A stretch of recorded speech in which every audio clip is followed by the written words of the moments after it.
Good morning, everybody. Happy Tuesday, happy Election Day, New York City. This is it. We've been waiting a long time for this moment, and this is the day that determines the city's future in so many ways. Obviously, there's a general election in November, but this primary looks particularly decisive. And here is an opportunity to build a recovery for all of us.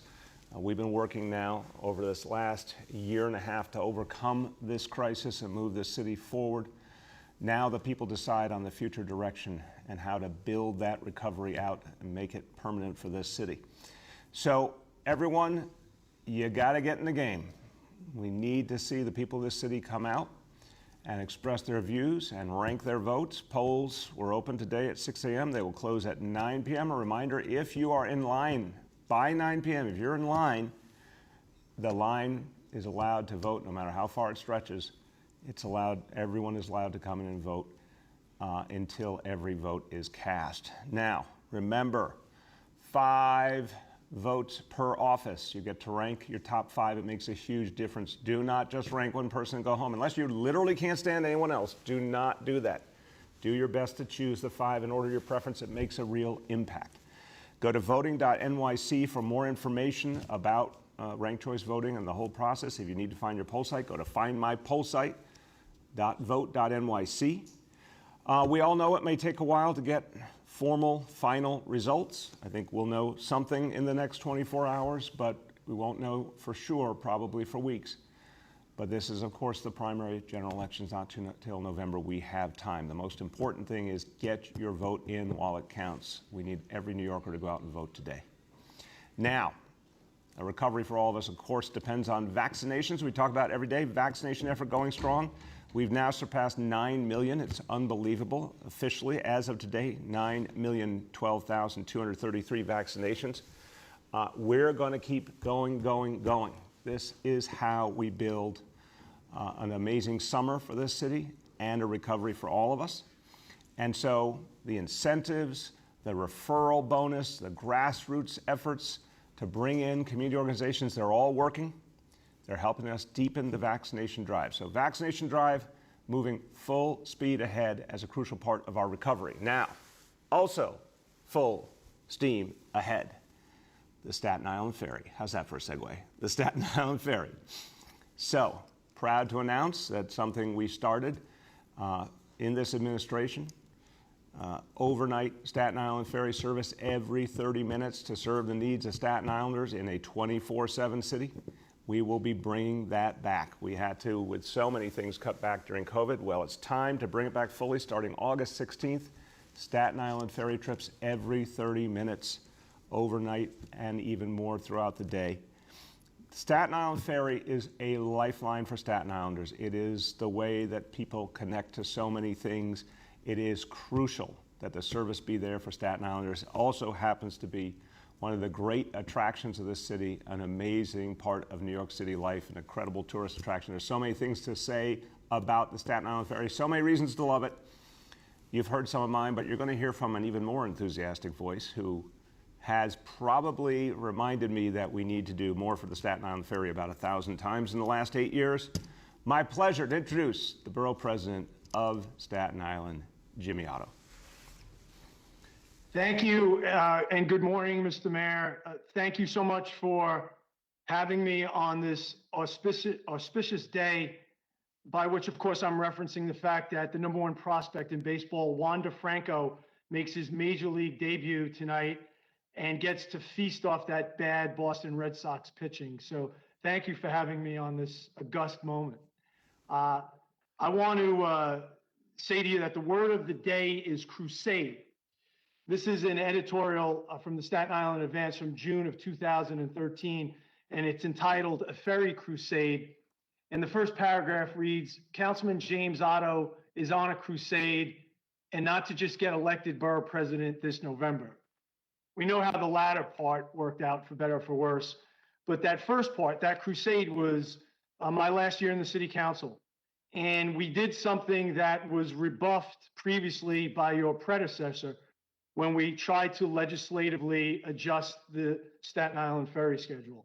But I used my endless charm and wit to get a veto-proof majority. I had the support of Speaker Quinn, and we passed legislation that put us on a path to 24/7, 365 half-hour ferry service. That bill that eventually became Local Law 88 of 2013 had two phases. The first was a more immediate increase in ferry service on the weekends. That was done under the Bloomberg administration. But the second larger phase happened under your watch. And I've said this story publicly previously. I'm not sure if you like when I do or don't like when I do, but it's immaterial because I'm going to tell it again. And that is the reality was your own DOT did not want to increase the service under your watch. When the law it was enacted and it came time to funding the second phase, your DOT didn't want to do it. I know that is fact because I spoke to folks who were in the room who worked for you. And you, Mr. Mayor, and the public should know this, overrode your own agency because you knew it was the right thing. You knew it was a matter of fairness and equity. And we got 24-hour, 7-day-a-week, 365 days a year, half-hour service.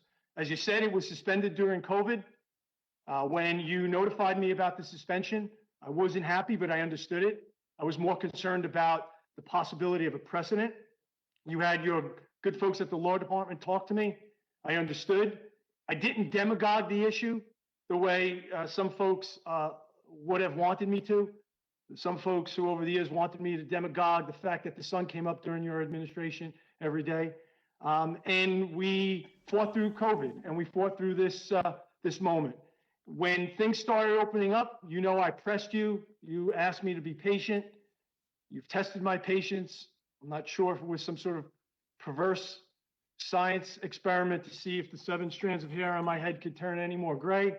But behind the scenes, you know, I've been reminding you that we can't have a recovery for all without a Staten Island ferry that serves essential workers and other folks who work outside the 9-to-5 schedule. So today's a good day. I think it's another indication of how New York City is rebounding and coming out of this. And I want to thank you for living up to your commitment back in 2015 or 2016, whatever it was, when we got the full service, and for restoring it today. So thank you, sir.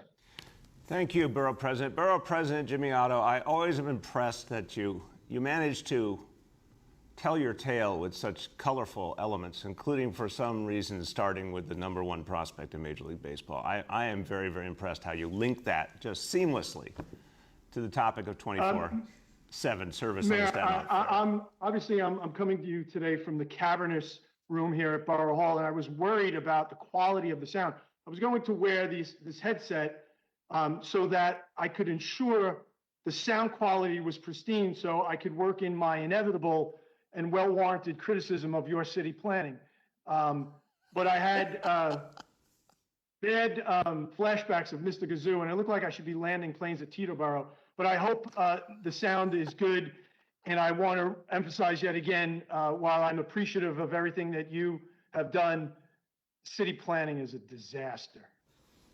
I also admire the fact that you always express your views on city planning regardless of the subject matter.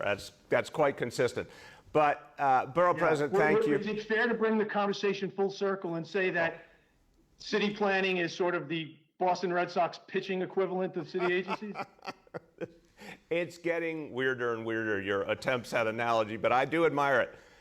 Borough President Otto, thank you for constantly advocating for the people of Staten Island. And you know what? Your voice gets heard every time.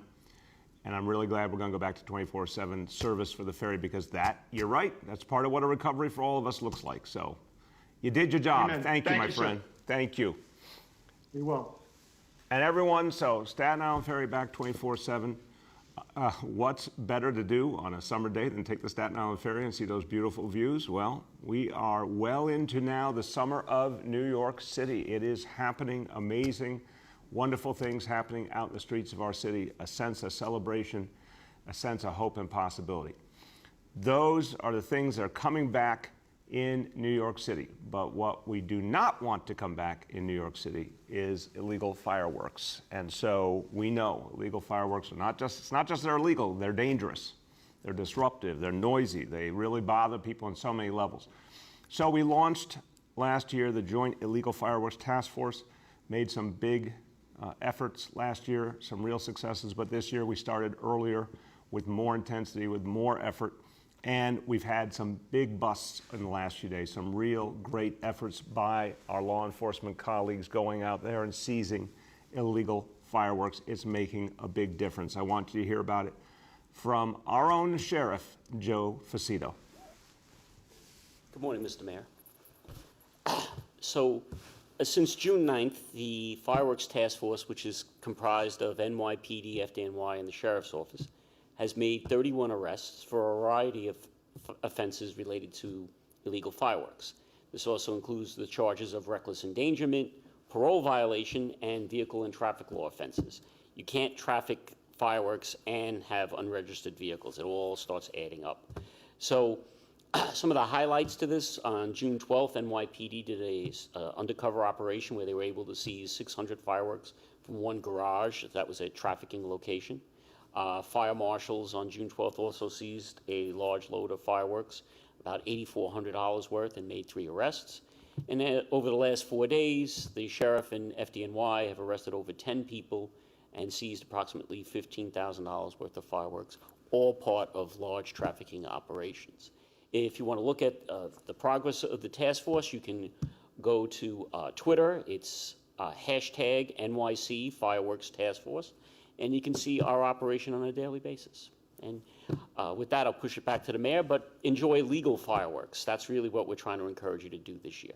Amen. And Sheriff, thank you to you and your team. You guys have done a great job, and all your colleague agencies have done a great job getting these illegal fireworks, stopping them. I know you're going to keep doing it nonstop in the weeks ahead, and it's making everyone safer. Thank you very, very much. And as the sheriff said, there's legal fireworks if you want to see them. Of course, July 4th, the Macy's display is the biggest in America. It's coming back full strength. That's going to be amazing. And then right after that, Coney Island on the boardwalk. Plenty of great opportunities to see the most beautiful fireworks in the world. Let's do it the legal way and the smart way and the safe way. Okay, let's go to indicators. Number 1, daily number of people admitted to New York City hospitals for suspected COVID-19. Today's report is 80 patients, confirmed positivity of 14.29%. Hospitalization rate per 100,000, that has continued to go down. That's fantastic, 0.32. Number 2, new reported cases on a 7-day average. Today's report, 175 cases. That's great. And number 3, percentage of people testing positive citywide for COVID-19 on a 7-day rolling average. Today's report, 0.53%. As we said yesterday, lowest we've had since we started testing for COVID. So that's great, great news. I'm going to say again, though, if you have not yet gotten vaccinated, no time better to do it than now. Incredible incentives. Go take advantage of them and make us all safer in the process. Let me say a few words in Spanish about Election Day and how important it is for everyone to rank their votes. Feliz Día de las Elecciones. Hoy es el día en que los neoyorquinos deciden el futuro de nuestra ciudad. Clasifique 5 candidatos para que su voto sea lo más poderoso posible. La votación cierra a las 9 de la noche. Si usted está en la línea antes de las 9, quédase en la línea. With that, turn to our colleagues in the media, and please let me know the name and outlet of each journalist. Good morning and happy Election Day. We will now begin our Q&A. As a reminder, we are joined by Sheriff Joe Faceto, Department of Transportation Commissioner Hank Gutman, Health Commissioner Dr. Dave Choksi, and Dr. Mitch Katz, President and CEO of New York City Health and Hospitals. Our first question for today goes to Kristen from the Staten Island Advance. Kristen, can you hear us? Kristen? She's on mute. Kristen, you may be on mute. Can you hear me? There we go. The mute button is, Kristen, you are the vast majority of people, as we found during endless Zooms and conference calls, who struggle with the mute button. I am one of them as well. How are you? I'm good today. How are you? Good, good. What's on your mind?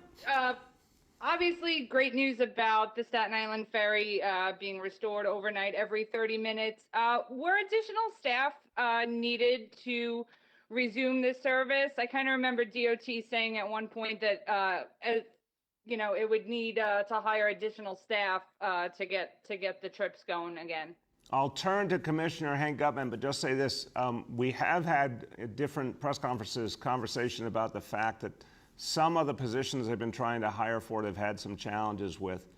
But the bottom line is we're going to do whatever it takes to get this back to 24/7. The borough president's right. This is one of the ways that we make sure the recovery reaches Staten Island fully. People need this, so we're going to make it happen one way or another. But let me, on the details, turn to Commissioner Hank Gutman. Thank you, Mr. Mayor. And you're right. The issue has always been. Can you hear me? Go ahead, Hank. Thanks. The issue has always been staffing. We need appropriate staffing in order to run the boat safely. We lost people during the pandemic, and as the mayor pointed out, some of those folks require specialized skills and Coast Guard certification. But I'm pleased to report that our ferry group has worked very hard to address this issue. We have found some additional people. We've got others in the pipeline. And it's on that basis that we're delighted today to be able to say that we will be restoring full service every half hour overnight by August 16th. And I would just add, while we're doing that, we're also bringing on the OLIS class of boats. So not only are we restoring the service on Staten Island, but we're going to be introducing some new, better boats. So we're all in favor of making the Staten Island ferry as great as it can be, and our team's hard at work on that. Thank you very much. Go ahead, Kristen. Great. And want to ask a question about the city approaching Richmond University Medical Center about a public hospital deal. As of right now, they've said that they're declining the offer. They're willing to negotiate. If the city isn't able to reach a deal with the hospital, would the city still provide resources if and as necessary to Rumsey going forward? Kristen, let me start and I'll turn to the borough president who's been deeply involved in these discussions as well. What we said very clearly to everyone at Rumsey over months now is the way we can provide an extraordinary level of resources is to create an affiliation with health and hospitals. There are a variety of reasons, legal and otherwise, why that is the methodology that works and unleashes a huge amount of capital funding, also allows Rumsey to get tremendous benefits, a better malpractice insurance rate, medical record system that's already built out that they wouldn't have to pay for, so many pieces that count for tens of millions of dollars each. So this would protect Rumsey for the future, give it permanence, give it stability, and a lot more support to serve the people of Staten Island. That's what we've been trying to achieve, and that can only be achieved by creating this kind of affiliation. But again, the borough president's been working on this issue for years and years, long before this idea. Let me have him speak to it as well. Yeah, thank you. Well, Mr. Mayor, you're such a so-and-so offering $500 million to Staten Island and complicating our lives. I want to thank you for these last few months and putting this idea forward. And the fight for equity from HHC, now H&H, has been decades old. And the offer that you have put on the table is unprecedented. I want to thank Dr. Katz. As quick as I am to criticize city planning, I am as quick to compliment partners in government, and Dr. Katz has been wonderful. I want to thank Leiden Sleeper from your team in allowing this conversation to happen. And I have my notes here from our working dinner at Gracie Mansion with the leadership from Rumsey, and you called it an act of justice. And I believe you, and I believe your heart was in the right place. $500 million in help for Rumsey, or $500 million in general, coming from city government to Staten Island is unprecedented. Doesn't happen. I can't speak with certainty if Rumsey's decision to reject the offer is the right one or a wrong one. I can speak with certainty it's a whole lot of money. I have tremendous amount of respect for Kate Rooney, who's the chair of the board. All of us involved in this want to do the right thing. I'm going to hold out hope that there's still a pathway to get Rumsey some help from the city so that we have two hospital systems on Staten Island that are viable and sustainable. And it's been an amazing few months, Mr. Mayor. Again, I appreciate your team for starting this. Let's see where this goes before the budget is adopted. Thank you, Borough President. I'm going to say one more thing about it, and I think it'd be important to hear from Dr. Katz, who has been deeply involved in these discussions and cares deeply about making sure there's quality health care for New Yorkers all over the 5 boroughs. And I'll remind you, H&H started on our watch the Vanderbilt Clinic as an important effort in Staten Island, but what we really wanted to do was make a bigger impact and protect Rumsey's future. And what became clear to me last year during the pandemic, where I had a lot more working opportunity to see what was happening inside Rumsey, the needs were profound during the pandemic. I spent time talking to the borough president and the CEO, Dan Messina, and it became clear to me just how tenuous the future of Rumsey was. And as health and hospitals has gotten stronger and stronger, how there could be an opportunity to work together for the good of Staten Islanders and to ensure that Rumsey is there for the future, which is not certain now. So that's what we endeavored to do. We're going to keep these conversations going. I believe a good idea is a good idea, and it's worth pursuing further. But Dr. Katz, I'd just like you to speak to why this has been something you focused on and the ways you think it would help Rumsey and the people of Staten Island. Thank you so much, Mr. Mayor and Mr. Borough President. It's been a pleasure to work with you on this. I think this is a great opportunity for Rumsey by being part of the Health and Hospitals umbrella. Immediately, they would get $20 million more a year in Medicaid billing from the federal government, simply because the rate of payment to public hospitals is appropriately higher than to private hospitals. We, as you mentioned, Mr. Mayor, we get better rates on malpractice insurance. I could extend my EPICS electronic health record system to them, which would save them $50 million, and more importantly, provide a higher level of care to everybody who goes to Rumsey. We've also been able to work out what I think would be a really unique arrangement, affiliation, where the nonprofit Rumsey would be able to continue to run the hospital, to employ the workers. So really, we're not talking about renaming the hospital. We're not talking about changing the employment. It will continue to be Rumsey, but now it will have the support of a whole system. Very few hospitals anymore can make it alone. We saw that profoundly during the pandemic, where systems were able to help each other, but hospitals that were by themselves were very precarious. And so I can update you and say that even since the borough president has spoken, the board has contacted me and said they want to have more discussions. So the hopes of the borough president seem to be fulfilled. And we really look forward to working out an arrangement that would be very positive for Rumsey and all of Staten Island. Thank you, sir. Thank you so much, Dr. Mr. Mayor, may I Katz. say one other thing? Yes, I just wanted to say, Borough President, I was handed a note that it's a note I could have been handed any time in the last 20 years of knowing you. It says, Jimmy Otto wants to say one more thing. The floor is yours. So since you opened the door, let's go down memory lane a bit. When you and I were in the city council together, I was driving to City Hall for budget hearings, and I heard a commercial on the radio for HHC, then HHC, and it was about the advantages, the health advantages to moms for breastfeeding, and it talked about services were provided, and it listed 4 of the 5 boroughs. And of course, it didn't list Staten Island because there's no acute care facility on Staten Island. So when I got to Borough Hall and Mitch Katz is one of his predecessors, Dr. Aviles, was testifying, I asked him a question which took our colleagues by surprise.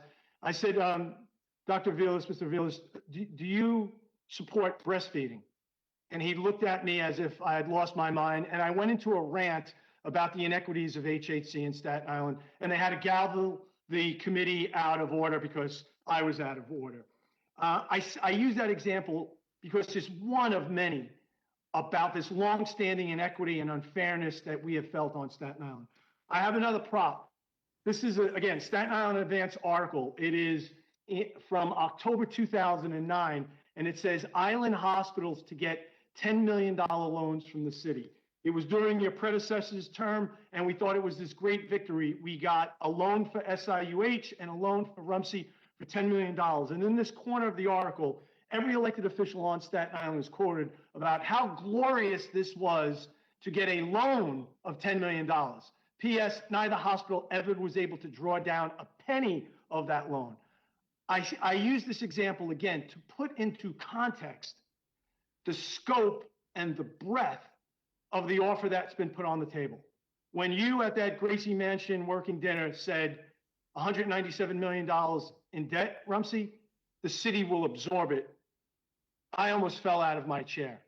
My job was to make sure that we aggressively vetted this, and I think that's what we've done. But the Rumsey board and Rumsey leadership has to come to peace with a deal that they could live with. I really hold out some hope that there is a path, because this is an unprecedented amount of money. And again, I'm just grateful to you and Dr. Katz and your team for even allowing us to have this conversation late in our terms. Thank you, Borough President. I'm stunned to think you were ever gavelled out of order. I can't imagine such a thing ever having occurred. A man of your calm bearing. But thank you, as always, for the partnership to try and get something done for Staten Island, and we'll keep working on this. I think we have a real opportunity here. Okay, who's next?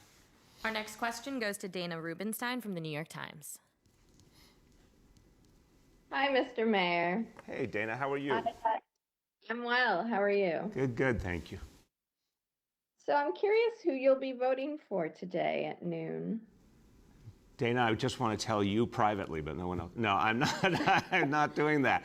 Now, Dana, thank you for asking. I know you're doing your job. I made a decision that I do not want to share my views at this point. I thought about it long and hard, came to the decision that whoever wins for all the different offices, I want to work with them.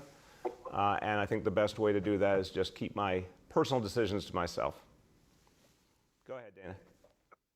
Thanks. And then relatedly, I'm curious how you're feeling today in sort of what could be construed as the official beginning of the end of your mayoralty. I feel that New York City is coming back, and that was my job, to bring us back. I feel very good about the path we're on as a city. So I have a sense of, soul satisfaction that we're moving in the right direction. I'll be able to pass the baton to the next mayor with the city, coming back strong. And look, I just hope people come out and vote. I think it's been a weird election year. You've been deeply involved in it, Dana. I think you could attest that, especially because of COVID, ranked choice voting, June primary, so many factors. I'm just worried that people haven't felt as connected to this election as some in the past. And I just hope New Yorkers realize how important it is and come out and vote. But for me personally, it has been an amazing run, and still 6 months to go. We're sprinting to the finish line, and I just got a lot of energy to finish this mission. Our next question goes to Sophia Chang from Gothamist. Morning, Mr. Mayor. Good morning, How are you? Sophia. How you doing today? I'm doing great. So my question for you is, there's a new CCRB report that recommended departmental charges against many NYPD officers for their conduct last summer at the protests. What do you think should happen to one particular officer, Enrico Loretta, who had a substantiated complaint for flashing what seemed to be a white power sign during a BLM rally? It's a real issue, Sophia. Look, there has to be really consistent, scrupulous adherence to the NYPD to never acting in a political fashion, whatever anyone's personal politics. And overwhelmingly, I think NYPD officers really understand that and honor it. I don't know what the facts are of that specific case, and that's why we have a CCRB, to look for situations that need to be addressed and then ensure there is thorough investigation, due process, et cetera. But I'll tell you, if it is confirmed that someone tried to bring their own personal politics into a rally while in uniform, that's wholly unacceptable, and there have to be clear penalties, and that's why we have a discipline matrix, which we will honor to the T. We will absolutely honor the discipline matrix in any decisions that come out of this. Go ahead, Sophia. Thank you. And do you think that discipline matrix and any kind of consequences should apply to members of the department who have since retired or resigned since last summer, including like chief of department? I don't know enough about the law and the personnel policies that once you've left a department, what happens in certain cases. I just don't know enough about it.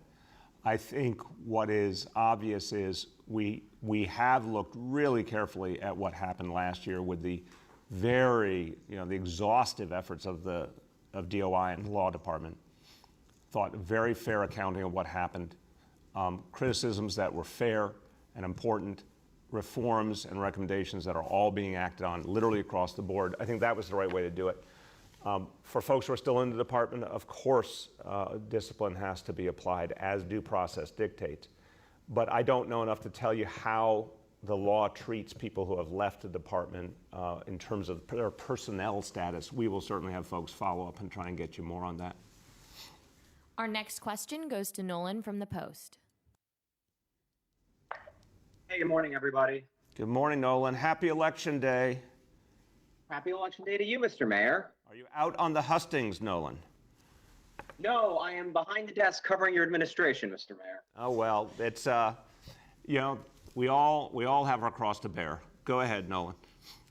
It's true. And speaking of crosses, I was wondering if you could pick a particular cross you hate to bear the most. That Andrew Cuomo is governor, or that the Red Sox have the pitching staff they have? This blatant attack on the Red Sox pitching staff, I just want to speak to this formally. I literally looked at the standings yesterday, and they were leading the American League East, so I'm a little confused why this is a theme of the morning. But I have more faith in the Boston Red Sox pitching staff than I do in the governor, I can tell you that for sure. Go ahead, Nolan. Sure. We're sort of facing a very interesting situation here in the city, one that we haven't faced in quite a while, where we'll have the prohibitive favorite to be the next mayor selected in the next couple of weeks after the Board of Elections gets the votes tally. How do you see your administration working with the Democratic nominee, and obviously Democrats outnumber the city, Republicans by an 8-1 margin, between June and November? Or is that something that has to wait until after the general election is done? I think it's a little bit of all of the above. The formal transition, again, I said this last night, we have to recognize that we have seen every unexpected twist and turn imaginable in political life in this country in the last few years. So you can't say, oh, someone's won the primary and then, we guarantee what's going to happen in the general election. That just doesn't fit. We have to recognize that until the people speak formally, there are elements of transition that can't be finally and firmly put in place. On the other hand, you're right, the Democratic nominee overwhelmingly likely to succeed. So we'll start on an informal level doing work together, I'm certain, and helping to get whoever it is ready. But we haven't worked out the details. I think it's really going to depend on who's chosen and how they want to approach it, and then we'll work with them as best possible to find the right balance. Go ahead, Nolan. In speaking of a matter that is not of your direct control, but is a matter of great frustration to everyone in the subways, riding the subways, getting around the city, there apparently is a massive shortage of train drivers, which is causing all sorts of untold delays and service cancellations. What does it say about the governor's management of the MTA, that they can't find enough train drivers to run the schedules? It raises a real question. Look, Nolan, as we look back on my administration, I think one thing that we did achieve that had to be achieved was finally getting the public debate in this town to recognize that the state had been controlling the MTA for years, therefore the governor controls the MTA, and that there had to be real responsibility taken by the governor, by the state, for that ownership, that leadership of the MTA. For years, the state evaded responsibility, and it hurt the MTA and it hurt the riders of the MTA. I think something very good has happened now in finally assigning that responsibility where it belongs. But with that responsibility comes an obligation to the riders. Clearly, the state of New York is now doing very well financially. That's a big turnaround because of the stimulus. Clearly, there's nothing more important to New York City and New York State than the MTA, and the subways in particular running well. If they've got to find a way to recruit more personnel, whether it's bonuses or whatever it is, that's their job to figure it out and get it done. So I think all New Yorkers should be calling upon the state to fix this immediately. We can't go without train service. We can't have a strong recovery if the subways aren't working.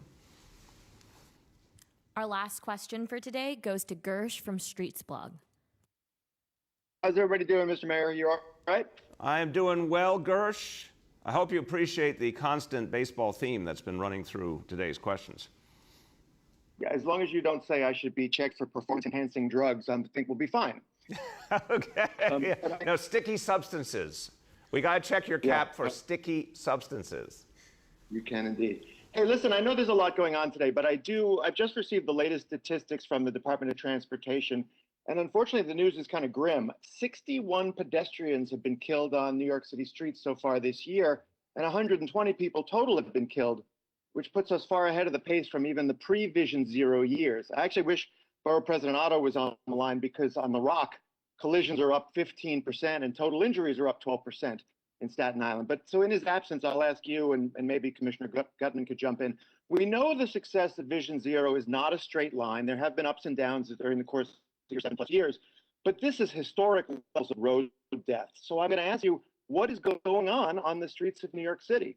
It's really troubling, Gersh, and thank you for raising it. Sad, but I'm glad you raised it, and I will turn to Commissioner Hank Gutman in a second. People turned back to their cars in this pandemic, and then they started driving recklessly, and that's unacceptable. And at the same time, the NYPD had to move a lot of resources into dealing with a whole host of other challenges that came up from COVID, including the gun violence problem. This will all be worked through. I know it will. Vision Zero works. It has to be applied more and more and more. So all of the street redesigns, the protected bike lanes, all the things we're going to keep doing with Vision Zero. But Vision Zero also requires more and more speed cameras, more and more enforcement by the NYPD. As we knock down violent crime, we're going to shift resources back to things like Vision Zero more and more. I also think people will start getting out of their cars. I think they will start going back to mass transit. It's happening more and more. We need to keep pushing that, and the recovery is going to help address this. But it's been horrible, Gersh, and we got to fight it back. Commissioner, you want to add? No, I would just agree, Mr. Mayor. The source of the problem is a dramatic, you could say an epidemic, dramatic increase in reckless driving. And it's not unique to New York. It's going on all across the country. It happened during the pandemic. Some of us hoped that as we emerged from the pandemic and traffic levels became more normal, it might subside. But so far, that hasn't happened. So at the DOT, we're expanding and accelerating our data-driven approach to street improvements to help with safety. We're doubling our investment in education. We've been pushing Albany as hard as we can for expanded use of automated enforcement methods, but at bottom, it's reckless driving. And, I'm hoping that we're all hoping that the trends the mayor pointed to will pan out, and we're working closely with our partners in the police department on enhanced enforcement. But, this is a serious problem, and all of us are concerned about it. It's our top priority at the DOT. Thank you very much, Hank. Go ahead, Gersh. Okay, I'm going to go in a different direction following up on Sophia's question. So yesterday, the Civilian Complaint Review Board put out an update that details some of the challenges it is having getting justice for people who say they were mistreated by cops last year, including cops who had covered their badges, officers who had worn protective equipment that didn't belong to them, misusing body cameras, or what the CCRB calls euphemistically, quote, severely delayed paperwork. And 38 officers still haven't been interviewed for these investigations. So Is that acceptable to you? If so, why? And if not, what are you doing about it? Look, everything has to speed up, Gersh. The whole idea of a functioning disciplinary system, both within the PD and via the CCRB, requires more and more speed. For a long time, we were making some progress on that. Everything, unquestionably, in the COVID era got pushed back, and a whole host of challenges existed. We are now going to, I think, get everything back on track. CCRB is stronger than it's ever been. I was here in this building when the CCRB law was passed after 30 years of fight in this city to get it done. It was a very proud moment for the Dinkins administration, and then promptly the CCRB was defunded and held back by the Giuliani and Bloomberg administrations. We have been in the process now for 8 years of building back up the CCRB, giving it more resources, giving it more power. The discipline matrix, which is revolutionary in this country in terms of the clarity of punishments and the publicness of it. The CCRB is crucial to the future of New York City, but the faster things go, the better for everyone. So we definitely have to go faster. But I do think the fact that the CCRB has looked at these cases, bringing forward charges that they're acting on, shows what we need, those checks and balances in place, and we're going to keep building upon it. And everyone, as we conclude today, again, all of the things we've talked about today are a part of how we bring this city back. It is encouraging in these last days we've noted that more and more questions are about something other than COVID. That's a good sign. We're coming back, we're addressing a lot of the things that COVID brought us, a lot of the horrible consequences, and starting to turn the corner towards something better. And that's because everyone in the city participated in this comeback, and it will be a comeback for the ages. Thank you, everybody.